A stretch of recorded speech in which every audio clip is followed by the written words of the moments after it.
I'm Dan Collins with Mercy Medical Center in Baltimore, Maryland, and you're watching Medoscopy.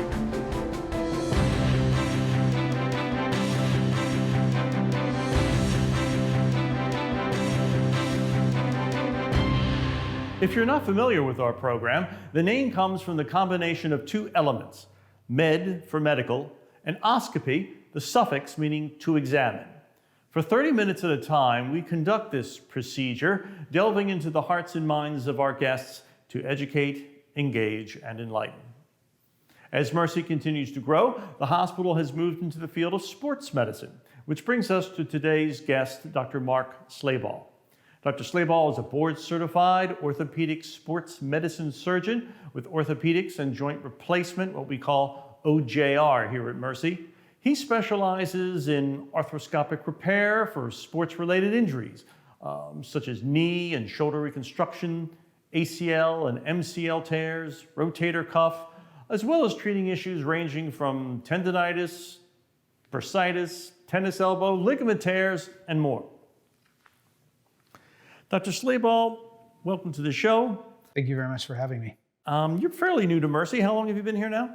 Been here almost 9 months. And what do you think of it? Absolutely love it. Mercy is a great place to really treat patients and be able to take care of individuals that need sports medicine. I think it's really a growing field, a very captive audience here, and Mercy has been very wonderful to work with. Now, why sports medicine? Is that a field you've always had an interest in? It's something I've really grown to love. I just retired from the military, 24 years in the Air Force, and I had a mentor, Dr. Tokish, who I rotated with at the Air Force Academy because we were in the middle of the Iraq War and some of our preceptors that we had to do our rotations with during residency, they were deployed, and so I got to do my sports medicine rotation away from San Antonio where I was doing my residency, and I got to work with him, and he just absolutely showed me how much sports medicine really can help patients and really engendered in a love for sports medicine and taking care of the athletes. So that's where I started to realize I wanted to be a sports medicine surgeon. And in the military, you're taking care of young, healthy, active people that are doing sometimes things that they shouldn't be doing in order to, get the mission done, but always injuring themselves in some sort of way. And in the military, we referred to them as sort of warrior athletes because they really are athletes in and of themselves. So we got to take care of a lot of athletes, and really something that I enjoy doing. Well, you mentioned your background in the military. You're a retired colonel from the U.S. Air Force Medical Corps. How did you end up in the military?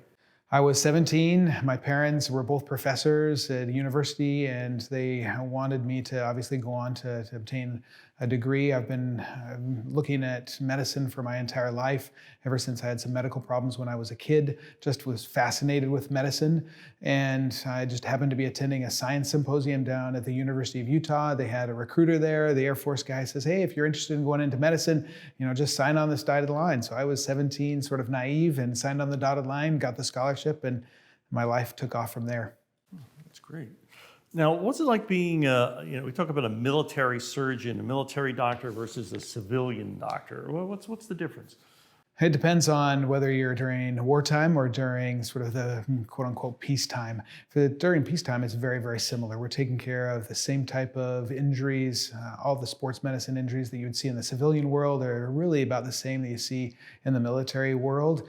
But during wartime, then the injuries are much, much different.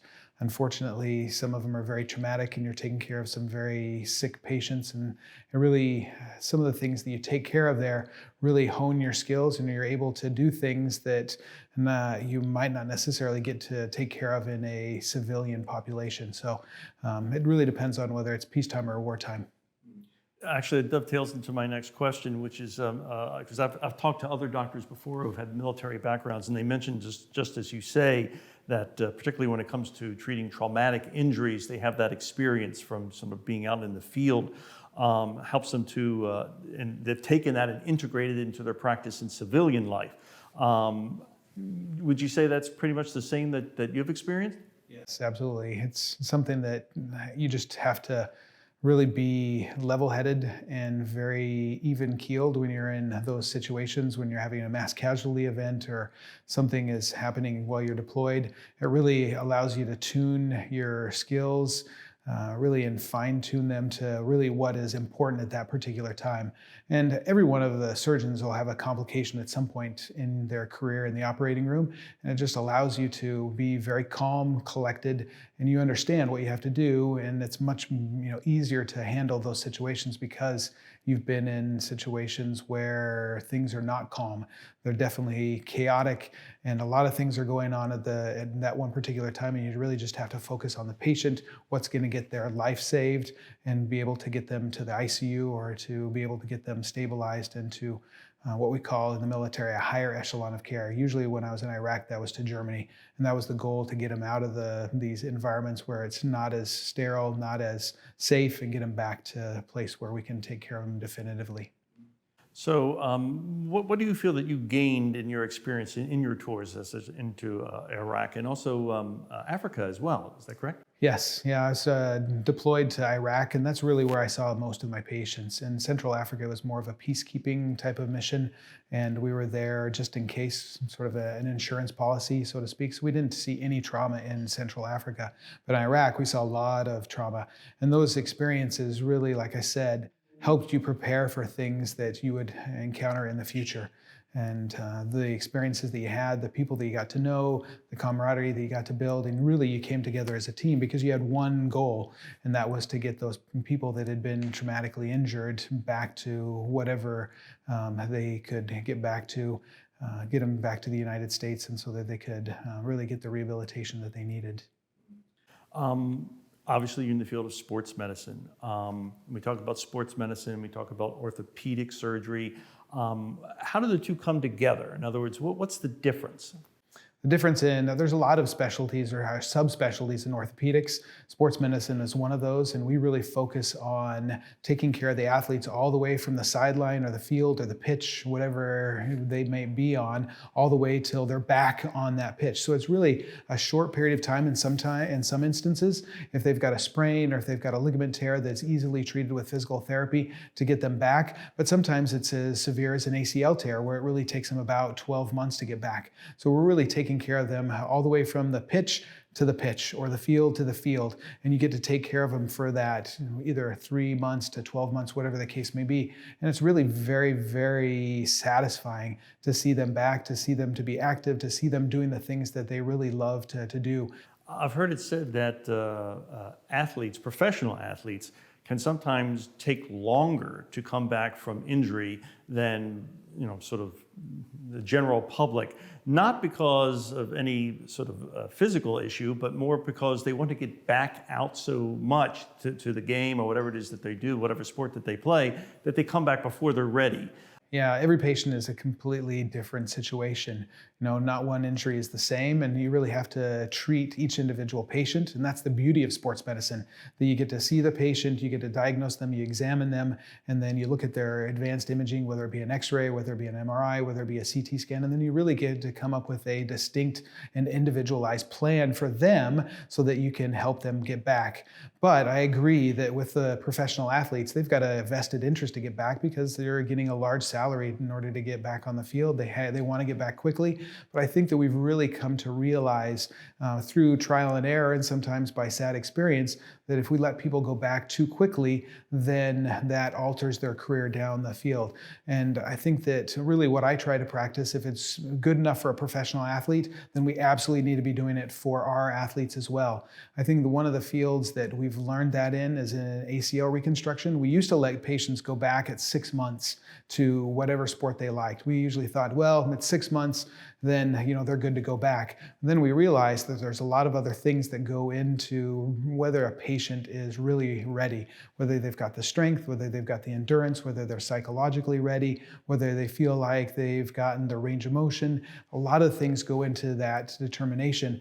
And now, even especially in NFL athletes and NBA athletes, we're keeping them out for a year because we know that's the best for them. And we want to do with our patients exactly what's the best. And so we do have to have difficult discussions with them sometimes, and really to rein them back in and say, you're going too fast, you're working faster than the body can heal itself.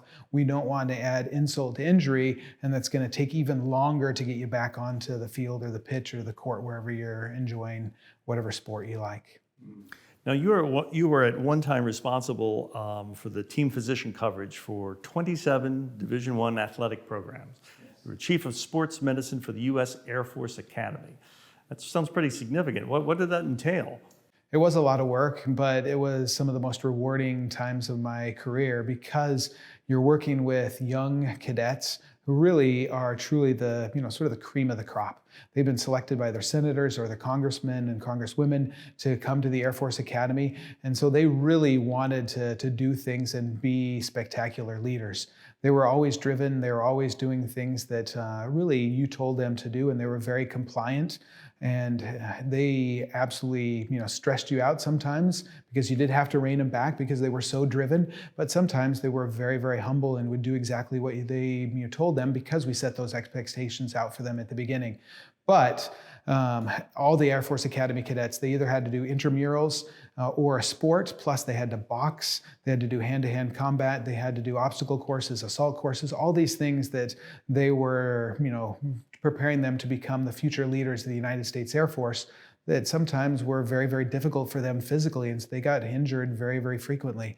For example, we saw almost 70 shoulder dislocations every year at the Air Force Academy, which is just a very, very, very high number out of a class of 1,200. So you're taking care of those cadets and then taking care of the athletes. There's almost 1,200 Division I level athletes at the Air Force Academy at any one given time. So taking care of them, was very, very difficult. You had to, especially during COVID, you had to do a lot of things in order to allow them to get onto the field and make sure that they were safe.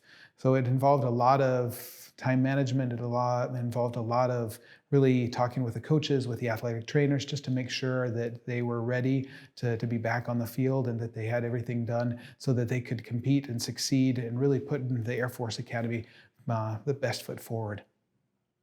Great. We'll take a break and we'll be back with more about sports medicine with Dr. Mark Slabaugh here at Medoscopy.